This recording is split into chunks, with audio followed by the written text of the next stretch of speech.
పట్టణంలో కొంతమంది జర్నలిస్టులు విచ్చలవిడిగా అవినీతికి పాల్పడుతూ భూ కబ్జాలకు పాల్పడుతున్నారని, పోరాటం చూడు జర్నలిస్టు మీదే, నిజమైన జర్నలిస్టుల మీద కాదు అని టీటీడీ చైర్మన్ భూమన కరుణాకర్ రెడ్డి అన్నారు. తిరుపతిలో ఆయన నివాసంలో ఏర్పాటు చేసిన విలేకరుల సమావేశంలో ఇటీవల ఒక పత్రిక ఇతర విలేకరుల మీద ఆయన ప్రసంగించిన వాటిపై జర్నలిస్టు సంఘాలు నిరసన వ్యక్తం చేయడం, అలా మాట్లాడకూడదు అని మాట్లాడడం పట్ల భూమన కరుణాకర్ రెడ్డి ఫైర్ అయ్యారు.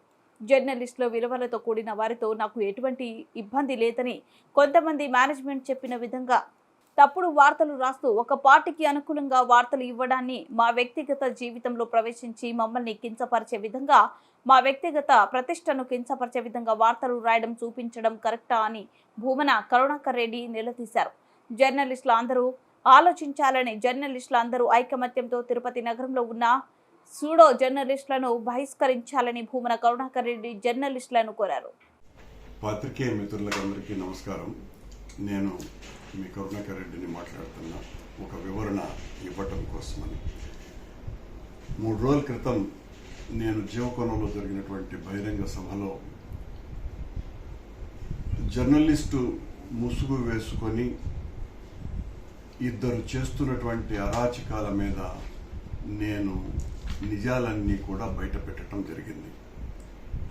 అందులో ఒకరు ఆర్ఎం ఉమామహేశ్వరరావు.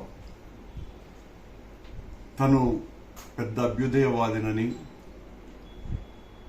ఇతరులకు చాలా ఆదర్శంగా ఉండే వ్యక్తిలాగా నీతి వాక్యాలు మాట్లాడుతూ ఉండేటువంటి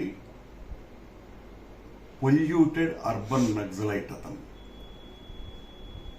సరిగ్గా 2006వ సంవత్సరం ఒక ముఖ్యమైన విషయం చెప్పబోతున్నాను మీకు. 6వ సంవత్సరం ఈ ఉమామహేశ్వరరావు వల్లంపాటి వెంకట సుబ్బయ్య గారని మదనపల్లిలో ఉండే ఒక గొప్ప రచయిత, మేధావి, ఆరోగ్యం సరిగ్గా లేదు, వారికి మీరు ఏదైనా ఆర్థిక సహాయం చేస్తే బాగుంటుంది అంటే నేను 1 లక్ష రూపాయలు ఇతని చేతికి ఇవ్వటం జరిగింది.